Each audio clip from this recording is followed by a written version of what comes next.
12 अप्रैल 1992 मुंबई का एक आम सा दिन था, लेकिन अचानक स्टॉक मार्केट में कुछ ऐसा हुआ जिसने पूरे देश को हिलाकर रख दिया। कुछ ही घंटों में करोड़ों रुपए हवा में गायब हो गए।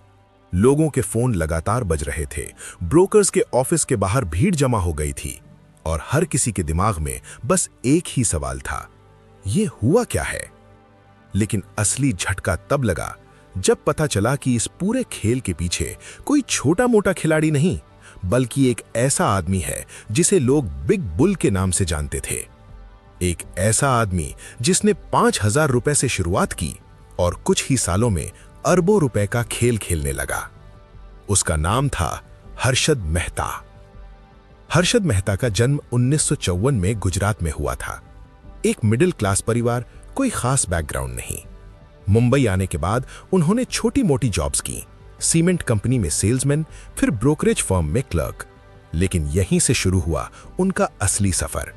उन्होंने स्टॉक मार्केट को सिर्फ एक बिजनेस नहीं, बल्कि एक गेम की तरह देखना शुरू किया।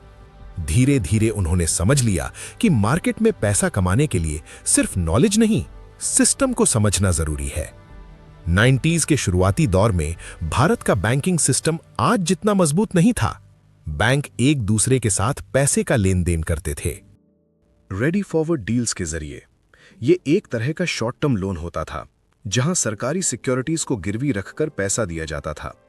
लेकिन यहां एक बहुत बड़ी खामी थी। इन ट्रांजैक्शंस में अक्सर बैंक रिसीट्स का इस्तेमाल होता था और इन बीआरस को बिना असली सिक्योरिटी के भी जारी किया जा सकता था। यानी कागज पर पैसा दिखाओ और असली में कुछ भी नहीं। और यही वो कमी थी जिसे हर्षद मेहता ने पहचान लिया। अब उनके पास एक ऐसा रास्ता था जिससे वो सिस्टम के अंदर रहकर ही बड़ा खेल खेल सकते थे। उन्होंने बैंकों से आए पैसों को स्टॉक मार्केट में लगाना शुरू किया। कुछ चुनिंदा शेयर जैसे एसीसी, स्टेलाइट, वीडियोकॉन, धीरे धीरे उन शेयरों की कीमत बढ़ने लगी।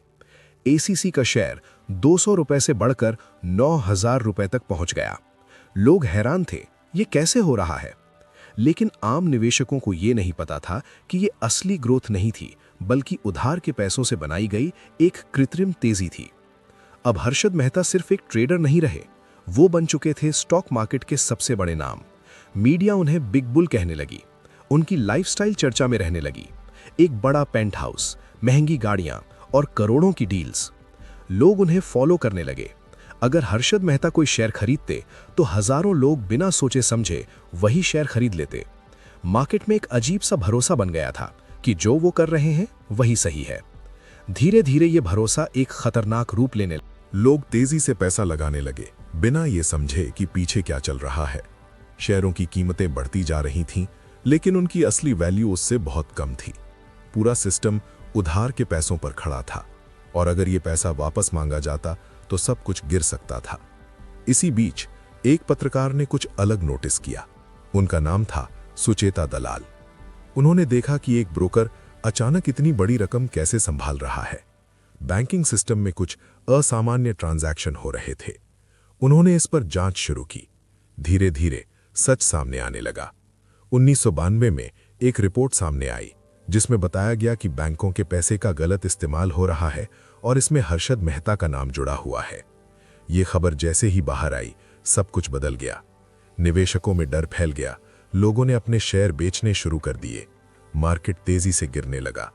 जो शेयर कल तक आसमान छू रहे थे, अब तेजी से नीचे आ रहे थे।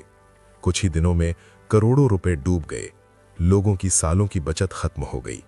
जांच एजेंसियां एक्टिव हो गईं। हर्षद मेहता को गिरफ्तार कर लिया गया। उन पर बैंक फ्रॉड, धोखाधड़ी और मार्केट मैनिपुलेशन के केस लगे। उन्होंने खुद को निर्दोष बताया, लेकिन हालात उनके खिलाफ थे। समय के साथ उनका साम्राज्य खत्म हो गया। 2001 में जेल में ही उनकी मौत हो गई।